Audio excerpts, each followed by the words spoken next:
My man Fentz, follow him on Twitter at I am Fentz from the Icons, the committee. My dog. Yo. What's popping, man? How you doing? Yo, Jeff, what's good, my brother? How you been, man? Good. We're here with myself and Gigi Fontaine. Man, we've been going at it this past hour. Almost. Wow. Yeah, on this whole... I'm sorry I couldn't make it over there to you guys. I'm over here actually at the celebrity brunch. Yeah, man. Chef Creole right now, man. Yeah. Did you eat all the griot? But I didn't eat all the grill. I left a couple for you, my brother. You know how we do it. I left your side plate. With some pickles, man. For real. Yeah, man. Come pick it up whenever you're ready. We're here. No doubt. So, Fentz, man, we just had Rolling Loud in our city. The entire hip-hop world was here. And then we just had a couple of shootings. We had hella bands from Chicago get whacked.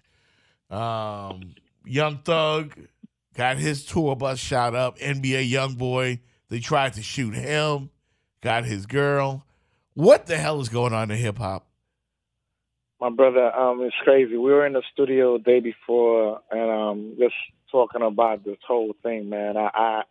I don't know what's happening to our culture, man. I don't know what it is out here. I don't know what's in the water. I don't know what it is.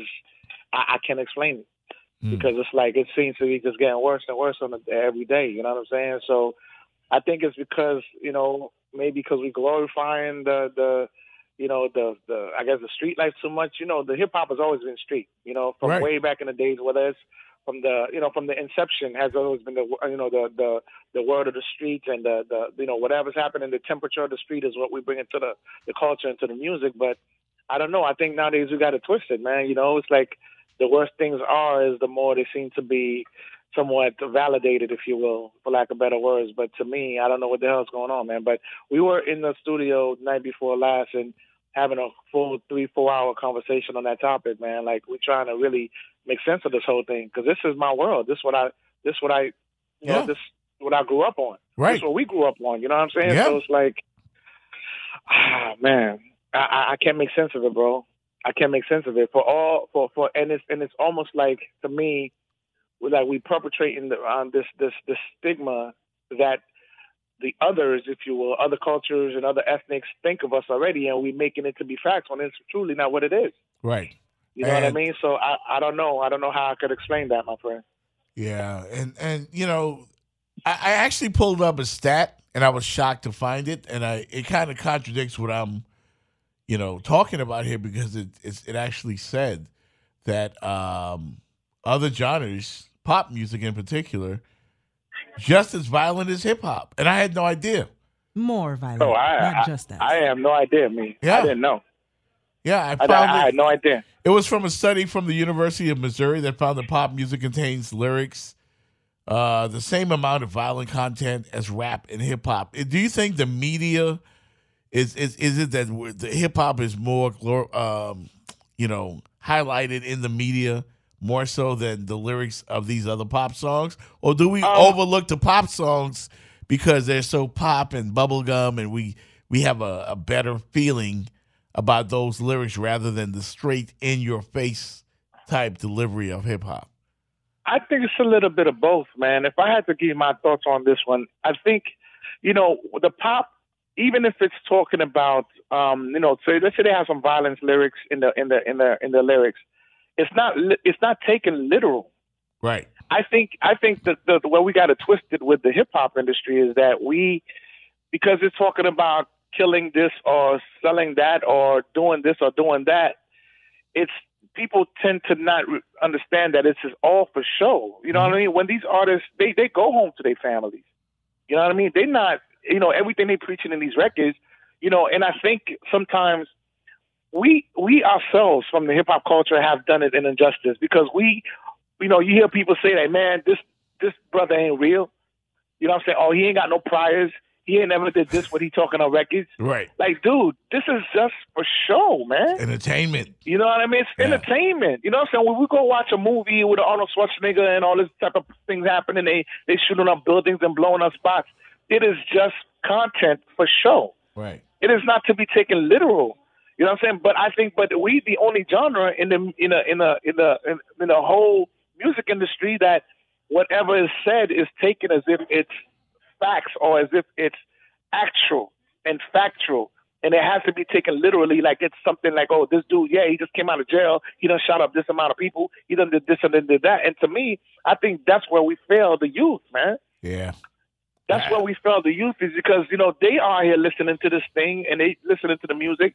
Oh, so-and-so say that's what they do. And so-and-so say, oh, so it must be what it is. Right. And truthfully, that's not true. You know what I'm saying? Like, I don't want to be saying no names to single out any type of artist, but, most artists nowadays that talking about all this stuff, whatever, they not living that. Right. They're not here shooting up, cats and, going to spots and robbing and this and that. Dude, it's just, okay, they talk about what they see when they were maybe growing up and what they see maybe happen in the neighborhood. So they bring that story to life. They put it on paper and put it on music. Yeah. But it is a tale that's been told and not necessarily what they're doing. And I think sometimes maybe the artists too the influential ones need to come out and say, hey, cultural change, Gigi. I'm saying? I talk about it, but we have to know that this is just what it is. I'm speaking of the tales of things that I witnessed growing up in my hood, right? But that's not necessarily what I'm doing as we live right now because we do have they are role models and they do have a lot of kids looking up to them. But then, you think cats that should know better, just not willing to, teach the youth but it's just getting out of hand to me, man. When I heard all these things that happened around the weekend, Rolling Out weekend, I felt bad for Tariq and them because I'm like, I don't know how that will impact the future, this is a great, the future, because this is a great event that they brought down to Miami. This is something that should be celebrated. Like, this is hip hop, man. Yep. This is hip hop. You know what I'm saying? This is something that, man, that should be celebrated, and we not really taking it for what it is. I mean, I don't know if you realize, Jeff, man, I've been talking to a lot of people, politicians, my friends, anybody that I could lend an ear to. Mm-hmm. For years we've been talking about, we've been enslaved for 400 years, mm-hmm. right? Mm-hmm. Do you realize what next month is? June 19th. Next month, dude, June, my man, do you recognize what next month really, really is? Tell me. It's listen, the first slave ship that came to Americas, my man, mm-hmm. was June 1619. It will really, literally be 400 years, what we've been talking about next month in June. Wow. That day cannot be. Listen, I've been talking to everyone that willing to listen to me. Like, guys, we cannot let this day pass unnoticed like just any other day. The first slave ship that came to the shores of America with 20 slaves in it was June 1619. Wow. Okay? This is now entering June 2019. This is literally 400 years. I feel like maybe if we made this a thing, I was just speaking to the commissioner about this just like yesterday. If we make this a thing, maybe bring it up to Jay-Z, Khaled, just the people that have the big microphones to like, yo, this is truly 400 years after the first slave ship came to the Americas, my brother. Well, that's what my co-host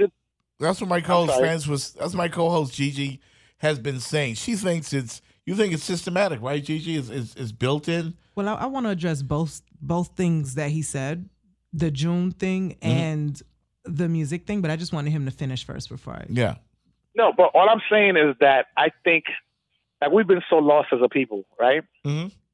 I just think that we need something to kind of bridge us all, to bring us all together and make us feel that love with each other. Like, no matter what background or what nationality we are, we all black, living in the Americas.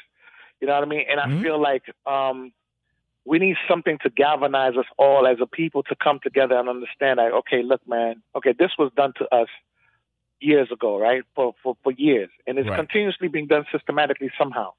But how do we get past that as a group, as a people? Well, it's like, you know what, from this point moving forward, like, I went to Africa, right, a couple of years ago, 2012, not to get off subject, but they brought me to Ivory Coast where they used to hold the slaves and stuff like that. And I talked to this gentleman, the tour guide, who was like, hey, if you know what your name is, I could tell you exactly the day that your forefathers was brought, and where he was dropped. I'm just saying, he brought out this old book, and he showed me that, look, even when they were transferring us to whatever, they documented it. And I tried to imagine who that guy was that actually had my great grandfather, that had my grandfather, that had my father, that had me, dropped into Haiti. And it's almost like, to me, it's like if we understood who we were as a people, man, maybe we won't.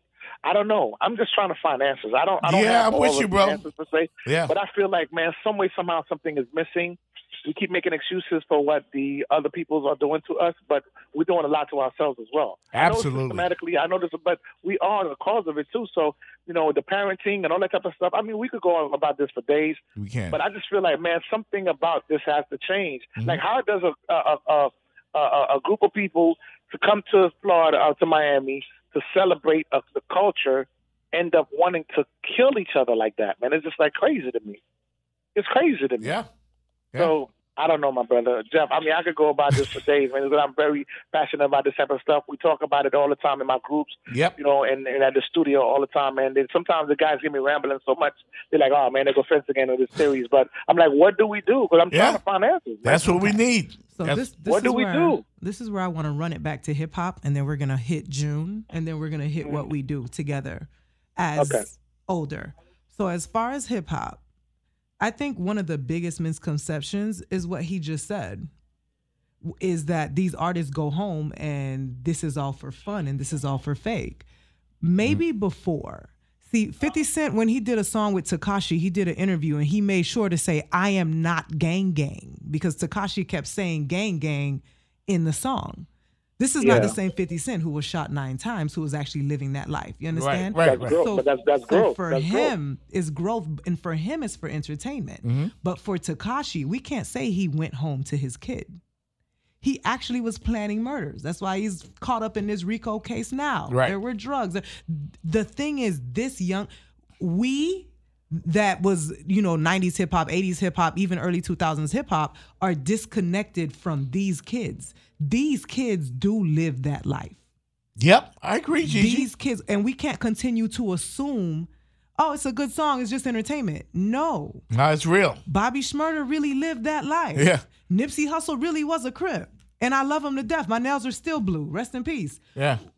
These kids are really living that life. So when you have a Nipsey who lived that life, who said, "I was talking to the other kids in the gang, letting them know there's a different way out. It doesn't just have to be sports. It doesn't just have to be music. It can be real estate." You have Jay-Z on 444 talking about buying art and flipping the neighborhood. These older artists, and I'm talking probably 30 and up, actually are saying those things. Mm-hmm. But these kids don't care. I was texting someone yesterday, you're right, or actually earlier today, and I was like, the person I was, or we were 10 years ago, we're not those people now. So Indeed. We're disconnected from what these kids are feeling and what they're doing, because they actually really are doing it. It's no longer entertainment. Right. Kodak really got caught with guns. Kodak was really out here touching women. Yeah. It's happening. There is no go home to your kid for this generation. Right. And Fentz, everything Gigi just said is factual. Especially the Kodak stuff. I mean, you see it on the news. These guys really catching bodies and charges. How can we reel these youngsters in? But why are they doing that? How did it get to that point? It's because whoever they listening to following from before, they thinking that's what it is when it's not. So they try to be cool.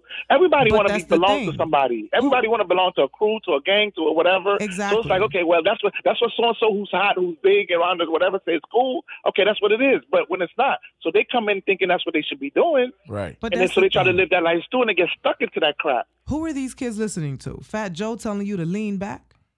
Listening to Tupac, every other city we go. He talked about women a certain way. Yeah. It's the same Tupac that put out Changes. It's the same Tupac that put out Brenda's Got a Baby. There are perspective to certain things. Then you got Future, who comes out talking about all the drugs he does, and he didn't even want people to know he's sober. So at the end of the day, back in the day at least, and it's not even that far back, artists spoke in perspectives. They spoke on the streets, but they also spoke on real life. Mm-hmm. These kids don't even have the talent to articulate themselves in that way outside of the Kendrick Lamars and the J. Coles and stuff like that. Right. So they're actually living that. I'm so proud of you, Gigi. I'm just saying. I'm just saying. I gotta stand up and clap for you. It's deeper than that. So now you move forward to June because we do need something to bridge us. And as a Haitian woman myself, and Haitians have a lot of pride in what we did. You already know. And how we move. And our country is in turmoil right now. But at the end of the day, our catchphrase on our flag is "Union fait la force," which means in unity there is strength. Yeah. Right. And that's where June comes in because June is a special month to me. I had actually planned to get married in June. Mm-hmm. June 16th was definitely, the first slave ship. But June 19th, 1865, is when we were emancipated. And I put up every year, I said, I wish black people would barbecue or celebrate Juneteenth in the same manner, if not more, than the 4th of July. Yeah, absolutely. Great point. I've been screaming that. I've been screaming that for 4 or 5 years now. When I start to really learn about things and have my eyes open to certain things, absolutely, exactly. But listen, Gigi, I don't know you. I hope to get a chance to talk to you a lot more because it seems like you seem to be on the same wavelength, and I can learn maybe some things from you as well. Yep. But it's stuff like this type of discussions that need to continue. Anywhere and everywhere, maybe just have some form of forum for the youth and stuff like that. Because I'm trying to find some answers, and I don't know how to, make any type of change. Right now, I'm a father of 3. Mm-hmm. Okay, so I too was different 15 years ago. Okay, but my children changed me. Right. You tend to have different perspective on life, and I want to try to lead in the world better for them than how I found it.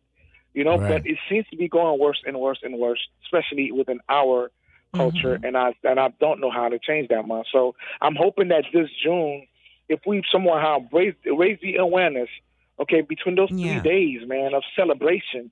That should be our real weekend. The 19th. That should be our real. I'm talking about, are you kidding me? Yeah. Where it should be like every black person, I don't care what the nationality is, should understand what that means to us as a people. Man, that weekend, the 16th to 19th, those 3 days, my man. Right. It should not go unnoticed. That time period should not. It shouldn't. A lot of black people don't know about it. We will not be here for another 400 years. Absolutely. But at least we actually, the 400 years we've been talking about, that you've been hearing about since you and I were born, Jeff. You've been hearing about how we've been enslaved for 400 years. Man, this is it for real. Yeah. Okay? Absolutely. This is it for real. We actually living that day.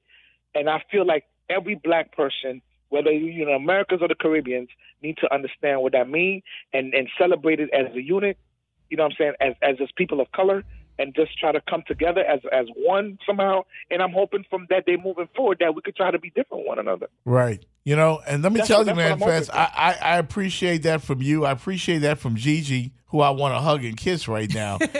Because really, I'm like, to me, like, you really hit home with that, And Fentz, you did as well, because I think maybe that's what Jason Whitlock was trying to say last week. Let's let Jason speak for himself. No, I'm saying maybe he didn't know how to articulate it, Gigi, but maybe that was when we talked about changing the culture, Fentz, because we're trying to find out where's the disconnect between us, the ones that are in our 40s and 50s, and the 20-year-olds and the teenagers. Where's the disconnect? Social media. There's a disconnect somewhere.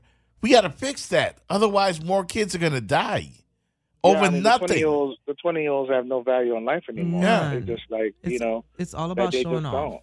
It's all about showing off. And to me, it's just crazy. I don't know. Yeah. I mean, because, friends, we got to fix it because, like you said, you got 3 kids. Yeah, what kind of world do you want to? We have to make a difference. We have to fix it. I know we don't know exactly how yet, but we have to fix it. And that's why I'm glad we had this conversation here this afternoon. JC Fentz Louis, man, I really appreciate you, man. We do have to set up some type of forum. Yeah, we should, man. Yeah, we need to, Jeff. And it's a person like yourself, maybe should organize it. Maybe I could find a place to do it. And then we start inviting everybody from the street kids to artists to athletes to politicians. I know exactly where I just did a relationship panel with ex-NFL player Larry Johnson was there. Your boy Mecca Grimo was there, Haitian rapper. Where was that at? At the Cigar Lounge in Miami Gardens. So maybe we can do one on hip hop. You know what I'm saying? and we can invite folks like yourself. I would love to help organize something like that. Yeah, because I feel like we need to really start speaking on those things. But it's not. But we not. Truthfully, we're not big enough. Although everybody means something to the change, but we need somebody that has a platform with a bigger microphone, man, to raise that awareness. Look, man, I would like to implore to try to get Khaled, to try to get Jay-Z, to try to get whoever, all the way up to Obama, to talk about that the next month of June, to have somebody to help raise the awareness of what that week means to us. Right. As people of color in America. And if we could try to do something like that, my brother, I feel like maybe that could be the spark that people start to think and realize how closer we are as brothers and try to love each other instead of, be willing to pull out a gun and murk somebody. You know what I mean? So I just think that we need to start somewhere. I appreciate you, my brother. Let's start, Jeff. I appreciate you, my brother. I appreciate you giving me the chance to have an opportunity to speak a little bit on this issue. And let's continue this, bro. All right, appreciate it, man. Thanks for joining the show. We'll link up soon. All right. Thanks a lot, my brother. Be good. All right, JC Fentz Louis right there on 1210 The Man.